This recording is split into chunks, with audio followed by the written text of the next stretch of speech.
તેત્રીસ કરોડ દેવીને જે ખબર નથી તો ચાલો હવે જીરણિયા તલાવે જવું અને 33 કરોડ દેવીને મારા મૂછના મોળે બંધેવાન કરું.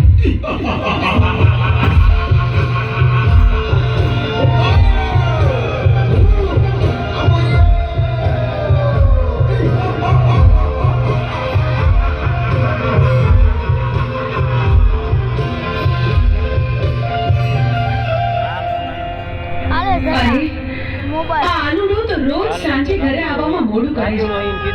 ઓઠિયો ચારવા ગયો પણ હજી આવ્યો નહીં. ક્યાં ગયો હશે? અરે દેવી, આયો આરવો ભટ્ટિયો ચારવા ગયો, હજી કેમ નથી આવ્યો? ખબર નહીં પ્રભુ. આ સાંજ પડવા આવી, આટલું મોડું થઈ ગયું છે તોય હજુ આવ્યો નથી. મને તો ભારે ચિંતા થાય છે. દેવી, ભસ્મ કંકણ અમીનો કૂપ લાવો. પ્રભુ, એ અમીનો કૂપો ને ભસ્મ કંકણ આંધળે હાથ લીધી હતી ને, એટલા માટે મેં એને આપી દીધું. અરે દેવી, થોડો અનાપ થઈ ગયો. એ આલુડો એક માયાવી રાક્ષસ હતો.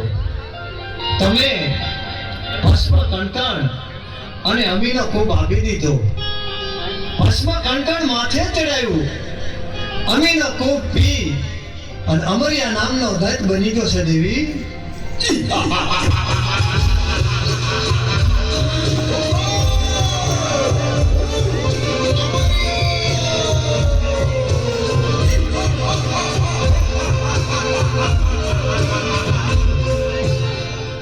હે લંગોટા, તારી પાર્વતી મને સોંપી દે.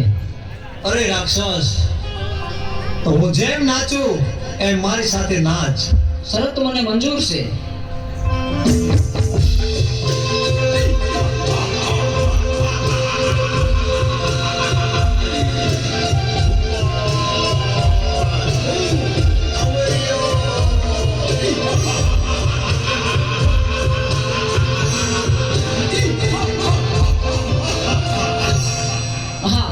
લંગોટે મને નચવી અને મારું ભસ્મ કંકણ ઉડી ગયું તો મારું મોત નિશ્ચિત છે. તો ચાલ અત્યારે અહીંથી હું ભાગી જાઉં.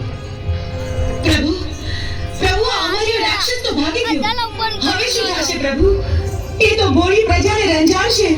પ્રભુ, પ્રભુ, આનો કંઈક ઉપાય કરો. અરે દેવી,